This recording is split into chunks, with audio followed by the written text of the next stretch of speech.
अट्टाहासाने नामस्मरण करावे. नामा इतके सूक्ष्म आणि स्थूल साधन नाही. एखादी गोष्ट अगदी कळकळीने सांगायची झाली म्हणजे अगदी बेंबीच्या देठापासून सांगतो असं आपण म्हणतो.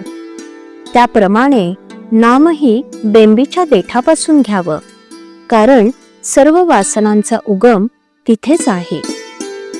आपण नामाची वस्ती तिथं ठेवून दिली म्हणजे आपोआप वासना क्षय होईल.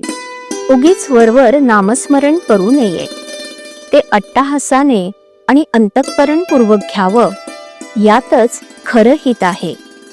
आता वासनाच मेली तर आम्ही विषय कसे भोगू याची नाही काळजी करू.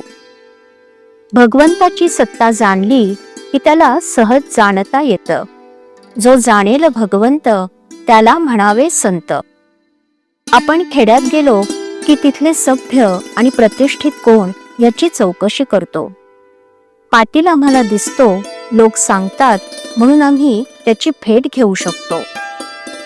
पण परमात्मा निर्गुण निराकार, त्याची ओळख कशी करून घ्यावी कळत नाही. आम्हाला कळत नाहीत त्या सर्वच गोष्टी आम्ही कधी खोट्या मानतो का? आपल्याला असणारी तळमळ ही भगवंताची म्हणजे पूर्णत्वाची तळमळ आहे. नास्तिकाचा सुद्धा पूर्णत्वाकडे ओढा असतो. तेव्हा या तळमळीला भगवंत हेच औषध आहे. कोणतीही गोष्ट तळमळी वाचून चांगली होत नाही. प्रत्येक जीवाला तळमळ आहे खरी, पण ती कशासाठी हवी ते चुकले. ती तळमळ विषयाकडे गेल्याने जीवाला खरं समाधान मिळत नाही. आपला जन्म वासनेत होतो म्हणून वासना तृप्तीची तळमळ स्वाभाविक लागते. तिकडून काढून ती भगवंताकडे लावणं यात माणसाची खरी कर्तबगारी आहे. काय केलं तर मी भगवंताचा होईन अशी तळमळ लागावी. ती न लागली तर आपलं चुकलं. वासनेच्या मागे जाणारी तळमळ भगवंताकडे लावण्यासाठीच सगळी साधना आहेत. तळमळ निर्माण झाली की भगवंत हात देतो. जगामध्ये असं कोणतंही दुःख नाही की जे भगवंताच्या आनंदाला विरजण घाली. प्रत्येकाला आनंद पाहिजे आहे. आनंद हेच भगवंताचं स्वरूप आहे. म्हणून मुळामध्ये असलेली गोडी आपण अभ्यासाने वाढवावी. भगवंत जर आपलं मूळ स्वरूप आहे तर मग त्याचा अभ्यास करण्याचं काय प्रयोजन?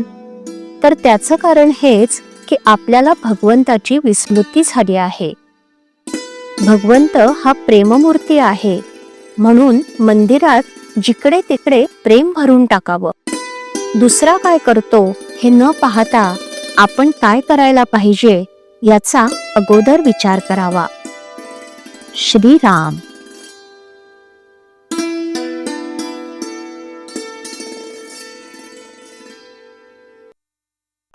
श्रीराम जय राम जय जय राम. श्रीराम जय राम जय जय राम. श्रीराम जय राम जय जय राम. श्रीराम जय राम जय जय राम. श्रीराम जय राम जय जय राम. श्रीराम जय राम जय जय राम. श्रीराम जय राम जय जय राम. श्रीराम जय राम जय जय राम. श्रीराम जय राम जय जय राम.